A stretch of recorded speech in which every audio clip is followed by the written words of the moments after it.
Welcome back to the Finsiders. I'm John Congemi, and pleased to be joined by Dolphins Pro Bowl defensive end Cam Wake. And we're going to get, first of all, congratulations to you. That's Thank an you. unbelievable honor again for you. And we're going to get to the Jets in a little bit, but I want to ask you a little bit about what it means to you to be selected again to the Pro Bowl. Well, year in and year out, I mean, it's really this time of year, it's really a humbling experience. Because every year I get a little nostalgic and I think back to, literally sitting on mom's couch and kind of not being wanted and everything that it took to get here. And, it does make me reminisce a little bit, but I think for the most part, it kind of makes me think about the guys around me, and I really do feel like that. I mean, this is a truly the best team sport in the world.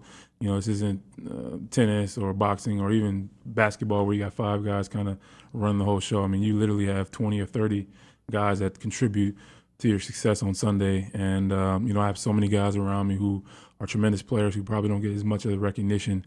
But obviously I wouldn't be able to do what I do without those guys. A lot of the fans see you celebrate after your sack, but really don't know what it takes to get there. And you talk a little bit about that, but talk about some of your teammates. And you've had some great games over your career, but last week you have a key sack that ignites a punt block, but it takes a little bit of everybody to get you to the quarterback. Without a doubt, without a doubt. I mean, you look at the way our front is set up, and we have so many guys.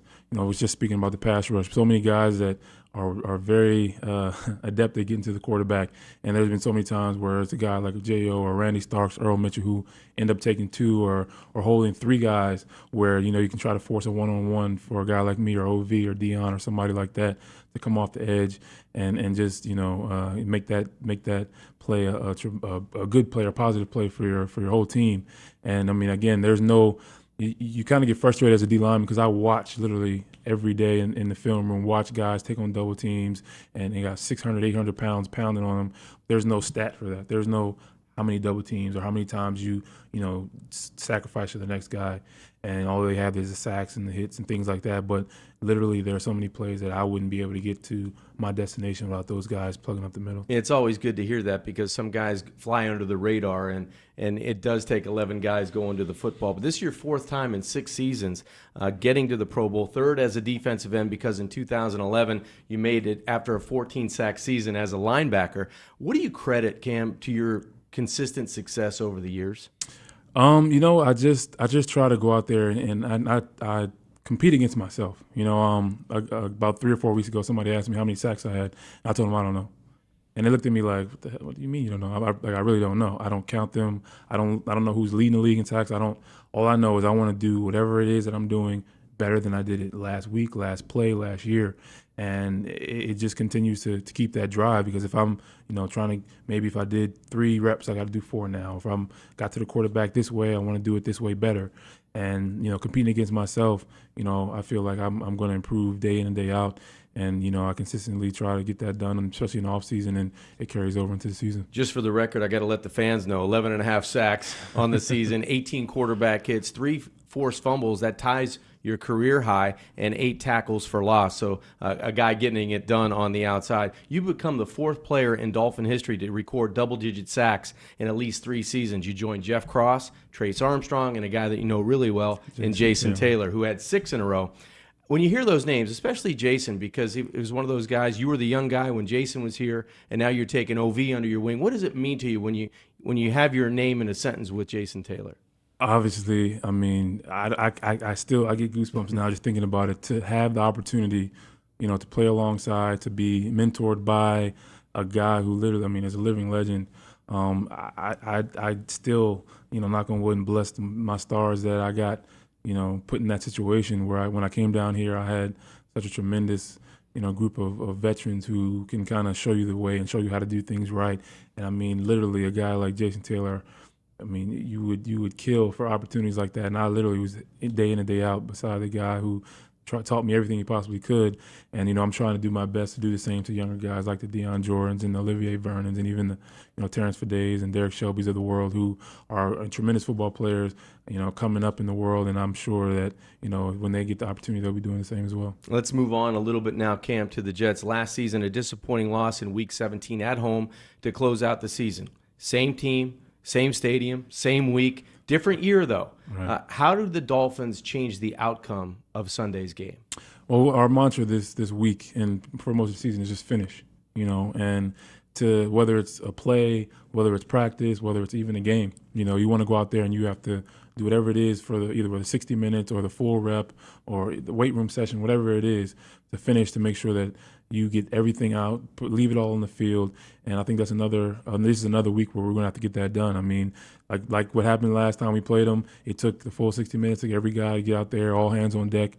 Man, I wouldn't expect anything different this week. We got to go out there, I said, from top to bottom, offense, defense, special teams, play a consistent and cohesive game, complementary game where we're playing off one another. Offense drive the ball down, defense giving the ball right back. And I think when we play like that, I mean, I think we've shown that it's hard to beat us. It's a lot different football game when that happens in a game. I mean, when you're sitting on the sidelines and the offense is on a long scoring drive and you see them score and the crowd's getting excited, you guys come out and it's 3-and-out and you're back over there. It's a different rhythm to a game than when maybe you guys are out on the field on a 12 or 14 play drive, opposing team scores, and then there's a turnover and you're right back.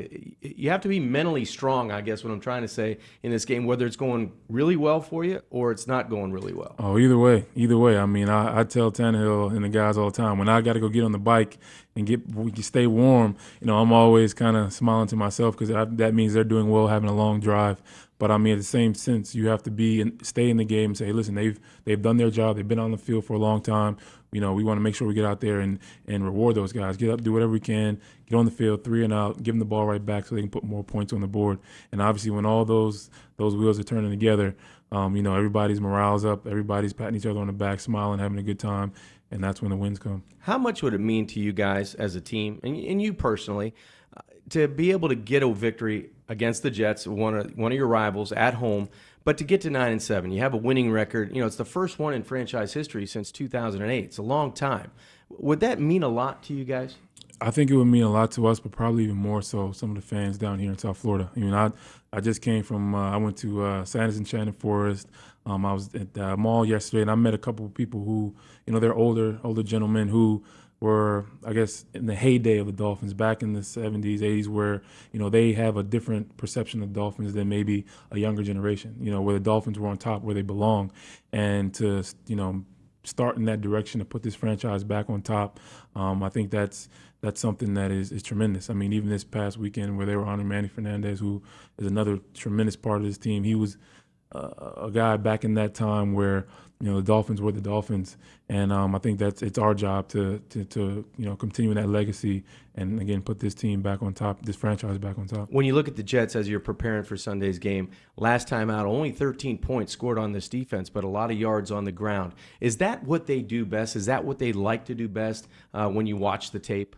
Well, every time we play, and probably for the most time that I've been here, I mean, we used to call it a neck roll game, as a defense. You got to go on there. It's going to be a hard-nosed defense. They're going to, there's not too much finesse. They're going to come out here and let the toughest man win. You're going to pound the ball. And, that's something they can't. I don't remember how many times they ran the ball last time, but that was their game plan, coming here and run the ball. And as a defense, that's something that we, like to take pride in, is going in there and meeting that challenge, head on. And, again, if they run it for 50 times this week, it's another time where as a defense, front seven is a challenge that we have to meet. So I personally like those kind of games because I feel like football is a tough man's game. We want to go let the best man win. All right, favorite moment of the year for Cam Wake. You got 2 sacks week 1 against Brady, 2 forced fumbles.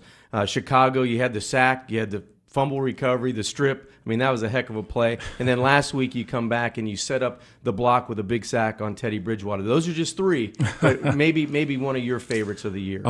Actually, I have a resounding favorite, and it's probably not going to be on the list, but it was the moment I was announced as team captain.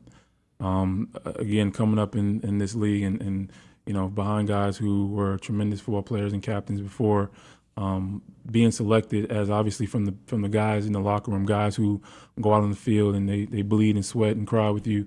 Those are the guys who truly know who you are. And for them to select me as representative of the team, representative to the rest of the world, that was a really, really a humbling accomplishment for me, and something that I take really seriously and like I said, do my best to stand up for those guys. Well, Cam, again, congratulations on the Pro Bowl selection. Good luck on Sunday.